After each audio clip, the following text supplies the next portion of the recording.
जय हिंद, जय बिहार। स्वीकार कीजिए मेरा नमस्कार। मेरा नाम है राजेश रॉय और आप देख रहे हैं अपने ही चैनल सत्यमेव जयते। दोस्तों, आज हम बात करने वाले हैं बीपीएससी टीआरई 1, टीआरई 2 और टीआरई 3 के पीवाईक्यू के बारे में। दोस्तों, आपके सामने ये पहला सवाल है। आप देख पा रहे होंगे ये टीआरई 1, टीआरई 2 और टीआरई 3 के बेहतरीन सवाल है। आज कुछ सवाल को लेकर हम आए हैं जो आपको एकदम सीधी और आसान भाषा में समझाने का प्रयास करेंगे। तो बिना समय गंवाए हुए चलिए हम सवाल की तरफ चलते हैं। ये रहा आपके सामने पहला ही सवाल। पहला सवाल कह रहा है आपके सामने, जो 1 और 50 के बीच कितनी अभाज्य संख्या आती है। तो ध्यान रखिएगा दोस्तों, 1 और 50 के बीच कितनी अभाज्य संख्या आती है। तो आपसे क्वेश्चन पूछा है तो इसका सही जवाब जो होगा वो क्या होगा, तो 15 आती है। दोस्तों, कितना आती है दोस्तों, ये आती है आपका 15। कितना आती है दोस्तों, 15 आता है। इस बात को आप नहीं भूलेंगे।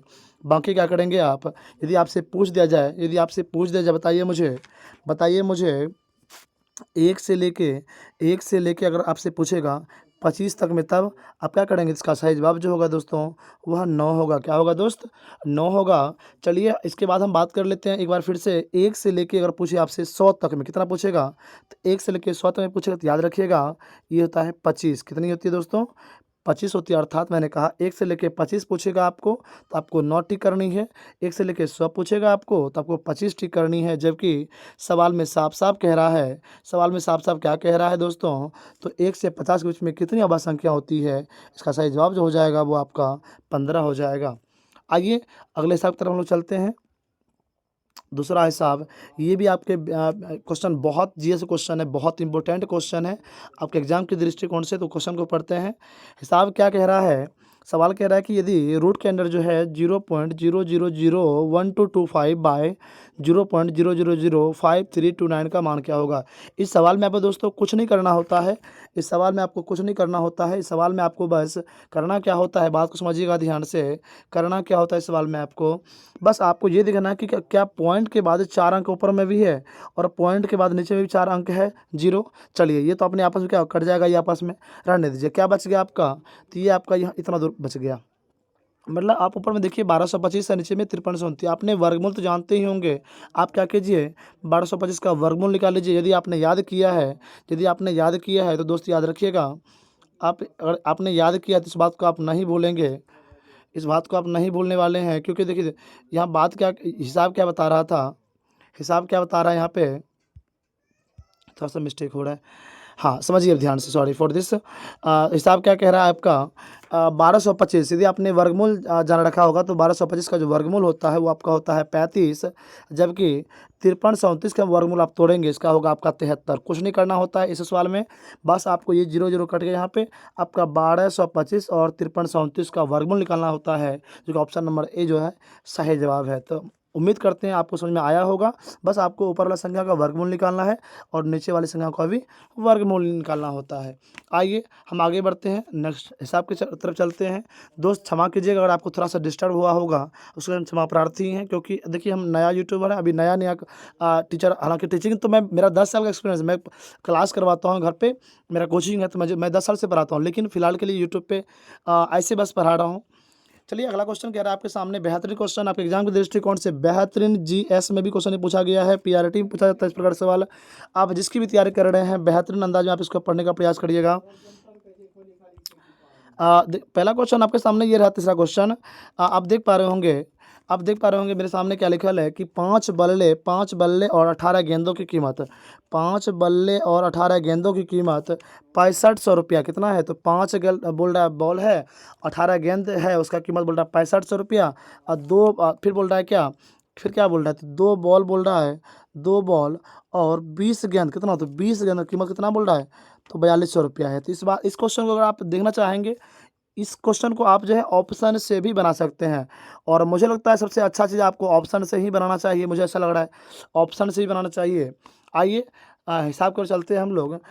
यहाँ पे आप देख पा रहे होंगे, अगर आप ऑप्शन से बनाएंगे तो इसको आप ध्यान से अगर देखिएगा, तो आप एक काम कीजिए, क्या 5 बल्ले और 18 गेंद, आप यहाँ पे देखिए 5 बल्ले और 18 गेंद जो कीमत बता रहा है, क्या 5 गुना 1850 आप करेंगे, 5 गुने 1850 करेंगे इसको मिला के आपको पड़ेगा 4200 के आसपास होगा शायद। और फिर आप क्या करेंगे, 18 गुना कर देंगे, 18 गुना यहाँ पे 18 और 125, 18 गुने कर दीजिएगा 125, तो आपका सही जवाब जो हो जाएगा वो हो जाएगा आपका 6500। टोटली आप गुना करेंगे तो आपका होगा 6500। नहीं, यदि आप ऐसे नहीं बना पाते हैं, तो यदि ऑप्शन से आपको पहाड़ लग रहा है, तो एक काम करना होगा आपको इसके लिए, तो आप x मान लीजिए, यानी कि 5x प्लस 18y बराबर करना होगा आपको 6500। 6500 फिर करना होगा आपको 2 बल्ला 20 गेंद कह रहा है, तो 2x प्लस 20y बराबर करना होगा आपको 4200। 4200 यदि आप इसको सॉल्व करना जानते हैं तो ये सवाल आपके लिए बहुत ईजी है, आप आराम से इसको बना लीजिएगा। यानी कि आपको इसको बस समीकरण है, इसको इक्वेशन को हल करना पड़ता है, आप आराम से बना लीजिएगा। नहीं तो मैंने कहा आपको यदि इससे नहीं होता है तो आप क्या करेंगे, मान लीजिए इससे अगर आपको नहीं होगा तो आप क्या करेंगे, इससे आप डायरेक्ट ऑप्शन से जाइएगा, 850 गुना 5 कर दीजिएगा, प्लस जितना आएगा रहने दीजिए उसको, फिर 125 गुना कर दीजिए 18, दोनों को ऐड करिए, क्या मेरा 6500 रुपया पूर्ण रहा है। यदि पूर्ण रहा होगा ये 6500, तो जी मेरा सही जवाब है, ऑप्शन नंबर ए आपका क्या होगा, इसके अनुसार ये सही जवाब हो जाएगा, है नहीं है।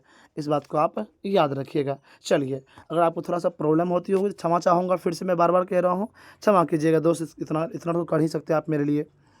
अगला सवाल क्या कह रहा है, ध्यान समझिएगा हिसाब को, फिर से एक बार बोल रहा है कि एक दुकानदार है और किसी वस्तु को 615 रुपये में खरीदता है। ध्यान रखिएगा, कोई दुकानदार है और किसी वस्तु को 615 क्या करता है, वो खरीदता है, लेकिन 820 में उसको बेचता भी है, तो उसका प्रतिशत मुनाफा क्या होगा। मुनाफे का अर्थ क्या होता है, तो लाभ होता है दोस्त, क्या होता है दोस्त, लाभ होता है। चलिए हिसाब की तरफ चलते हैं हम लोग। अब एक कोई सामान है, अब देखिए ध्यान से, 8 कितना में 615 में खरीदता है, पहले 615 लिख दीजिए, खरीदता कितना में बेच रहा है, तो 820 में वो बेच रहा है, 815 में 820 में उसको बेच रहा है। तो आप देख पा रहे होंगे इसमें इसको नफ़ा जो हो रहा है, यानी मुनाफा वो हो रहा है 205 रुपया। कितना हो रहा है, 205 रुपया। आइए चलिए अब अगले चलते हैं हम लोग, फिर से 205 हो रहा है।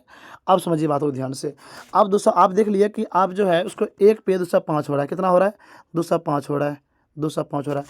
आप क्या करेंगे, अब आपको मान लीजिए 100 निकालना होगा, तब क्या करेंगे, यानी कि 205 बटे, रुकिए मैं फिर से इसको कर देता हूँ ठीक से अच्छे से। हमने क्या कहा कि बस आपको 820 में 615 घटाना था सिर्फ, आपका आया 205।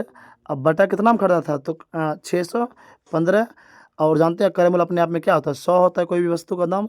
आप इसको यहाँ कटाएंगे, 3 बार में कट जाएगा ये, अर्थात 100 बटा हो गया आपका 3, और 100 बटा 3 का मतलब जानवे करते हैं आप, 100 बटा 3 जब आप करेंगे, इसको भाग देंगे इसमें, ये आपका आंसर इसका क्या हो जाएगा, तो 33.33% इसका आंसर हो जाएगा। मतलब इसका सही जवाब जो होगा, हमने क्या किया, पहले मैंने क्या कि 615 को मैंने रहने दिया, फिर 820 में 615 को घटा दिया मैंने, इसके बाद जितना आया 205 आया था, मैंने क्या किया, 205 को मैंने ऊपर में लिख दिया, और नीचे में जो है फिर हमने क्या किया, तो नीचे में क्या किया, 615 लिख दिया, जितना हम पहले खरीदे थे, बस गुना इसमें 100 कर दिए, कटा के आपका आंसर कितना आ गया। जब आप इसको कटा देंगे, इसका सही जवाब जो होगा वो क्या हो जाएगा, तो ऑप्शन नंबर 20 का सही जवाब हो जाएगा। आइए अगला सवाल, उम्मीद कर रहे हैं आपको समझ में आती होगी, अगर आती होगी तो प्लीज़ एक सब्सक्राइब जरूर करिएगा, आपसे रिक्वेस्ट कर रहा हूँ, हाथ जोड़ के विनती करता हूँ, अपने भाई को सपोर्ट कीजिएगा, धीरे धीरे आपको वीडियो में और सुधार मिलेगा। फिलहाल कि मैं थोड़ा सा होता है ना वो हेजिटेशन, वो हो रही है मुझे, लेकिन आप इसके लिए निश्चिंत रहेंगे, आपको अच्छे समझ में आती होगी, ऐसा मुझे विश्वास हो रहा है।